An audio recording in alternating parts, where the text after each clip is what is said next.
What's up, guys? LQ here with the LQ Review, and I'm here to talk about Survivor Island of the Idols. That's Survivor Season 39. 39!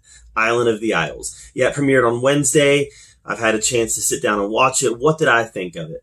Well, I think it shows a lot of promise. I really do. So I'm going to tell you what I think about the episode, and then I'm going to give you my predictions. Every season, I always predict one man and one woman that I think are going to be the winners. And I'm almost never right. Almost never right.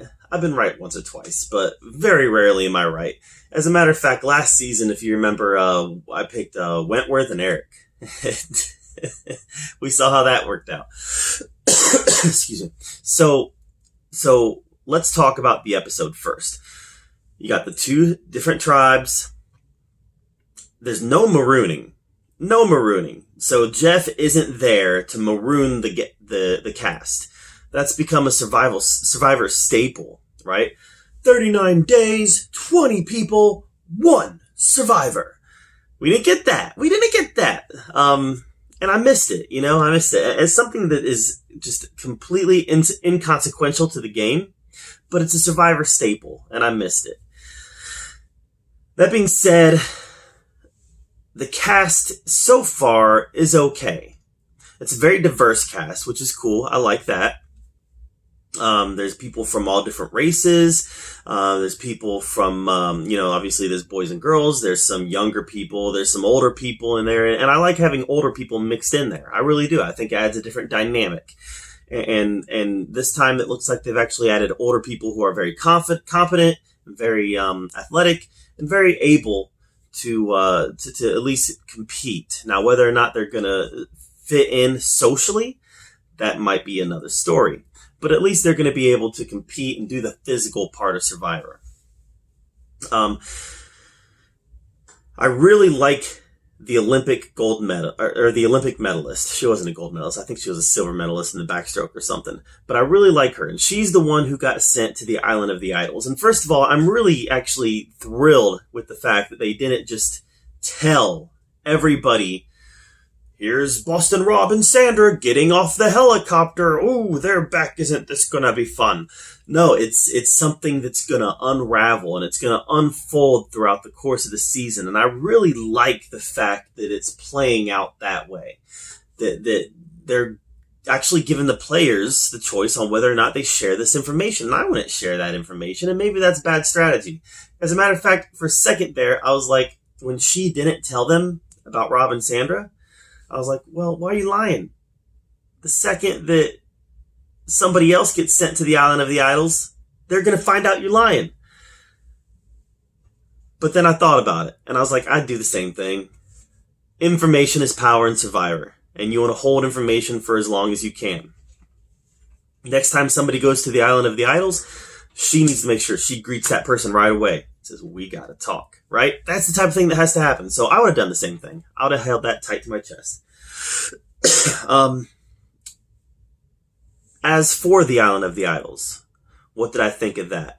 Well, first of all, I really like the concept, and I love the fact that they didn't tell everybody what it was. Again, they didn't tell everybody what it was, so people are speculating on what Island of the Idol means. And as a matter of fact, people are like, well, is there an island that's full of idols? We've got to get there. I better go look for hidden immunity idols because this is the Island of the Idols. So they're being Survivor fans are thinking that this is going to be a season that's full of hidden immunity idols. When actually, we're looking at a season that has 2 Survivor idols returning. Yes, we know it's Rob and Sandra. And I like the idea of having mentors on Survivor, people who've done it before, especially on a season when we have all noobs. I really like that. A couple seasons ago, they experimented with Cochran. He was part of a reward. I don't exactly remember what season it was, but it's been a few seasons now. But he was part of a reward where he got to mentor a player. And I thought, wow, that's a neat idea. Why don't they do more of that?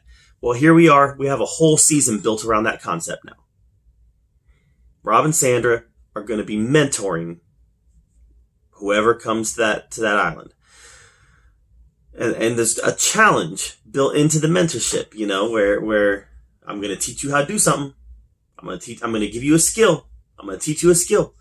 and then you're gonna have to challenge me in it. If you want to, get this idol, or if you want to get this advantage, or whatever it might be, you're gonna have to challenge me and beat me. I love the fact that she challenged Rob. I love the fact that she took the challenge, and I love the fact that he looked at her afterwards and said, "Why'd you do that? That was dumb. Follow your gut." I like this twist. I know a lot of people are like, they bring back these players too much. They bring back Rob too much, and Sander too much, and JT and Joe and all these players, Ozzy, and Malcolm, All right, here's the deal, guys. Here's the deal. They bring these players back because the vast majority of people love it. The vast majority of people love it. The regular people who watch Survivor love it. I understand that it is okay. It is something that's fun. It's something that's accepted for the internet to bash on bringing back returning players. I get that. The internet loves to bash things. The internet is a cruel, awful place. It's amazing that I even put videos on the internet because it is so evil. That being said, the vast majority of people, 95% of the people who watch Survivor love it. Because it's entertaining. These players come to play. Returning players come to play. And yeah, I know this. Rob and Sandra are not playing this time. But they're still personalities. They are still big personalities, and they're very entertaining. That's part of the reason that we love them. We love them even when they don't win, because of how entertaining they are and how much fun they are to watch. So basically, Survivor has got them for the whole season. There's no risk of them being voted out. Like Rob and Heroes with Villains getting voted out before the merge even happened. Lost one of their biggest characters before the merge even happened. They've got him all season now. Yeah, he's not going to win. He's not going to play. Well, he is going to play, actually. He's doing these challenges. So it's like the best case scenario for CBS. We've got our big personalities. They're going to compete against our survivors, but they're not going to vote, and they're not going to get voted out. Now, we know Rob and Sandra are both coming back next season, and they're playing. But this is a fun dynamic that I really like. So, we get to the end of the episode. I believe the guy who got voted out was Robbie. He was I don't know what the word I'm looking for is. He was clearly recruited to play Survivor. Those guys are obvious. And he was a recruit. And he got voted out. He wasn't a player that I liked. He wasn't a player I was rooting for. He was a player that I barely even noticed. That being said, who are my two people that I'm picking to win this season? All right. Missy Bird is my female pick. She seems very intelligent, very athletic. She definitely seems to have a lot of social awareness, and she seems to be very observant.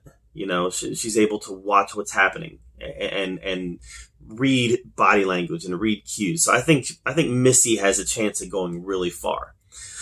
Excuse me. As for the guy that I think is my pick to win, I'd say Vince Moa or whatever his last name is. I'm not sure how to pronounce it, but Vince, the Pacific Islander guy. I don't forget whether he said he was from Palau or Hawaii, or I don't remember where he said he was from, but he seems like he's very well likable, and he's like kind of the same thing.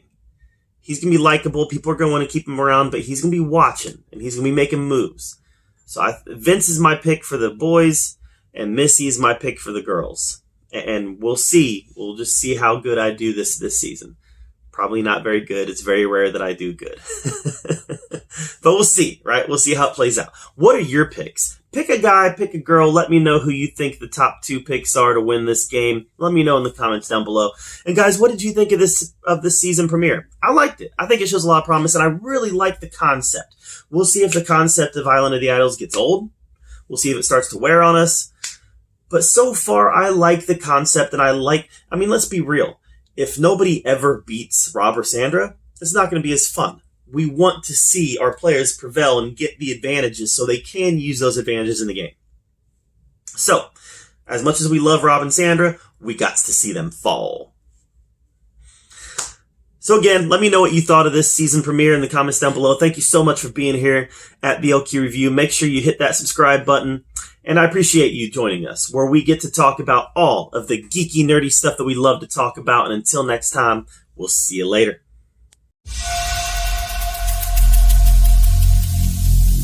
Every single day